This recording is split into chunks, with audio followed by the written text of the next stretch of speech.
देखो ओडिया अस्मिता आज संकट रे भारतर विशिष्ट स्वाधीनता संग्रामी प्रबाद पुरुष जी ओडिया अस्मितार प्रतीक विजु पट्टनायक प्रति भारतीय जनता पार्टी जड़े सांसद जो भली भाव में अपशब्द व्यवहार करचंती तांको अपमान करचंती यह प्रत्येक ओडिया को पाई गोटे निंदा एवं अक्षमणीय अपराध जहाँ देहरे ओडिया रक्त प्रवाहित होउछि से एक कथा के बर्दाश्त करिवो नाही। आमे विजु बाबू को प्रति जो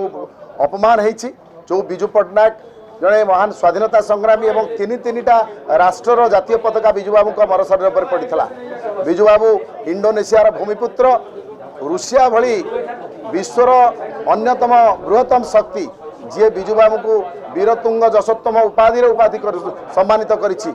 तेणु यही जड़े स्वाधीनता संग्रामी देशभक्त विरुद्ध में भारतीय जनता पार्टी जो निंदा करिछि अपमान करिछि आमे तार प्रतिवाद करुछु एवं भारतीय जनता पार्टी जदि प्रकृत में ओडिया अस्मितार जाग्रत प्रहरी बोली निजको दाबी करुछि ताले विधानसभा रे विजु बाबू प्रति हिथिबा अपमान विरुद्ध में गोटे निंदा प्रस्ताव सर्वसम्मति को पारित करू यही दाबी आमे उपस्थापित करिछु एवं माननीय मुख्यमंत्री तांकर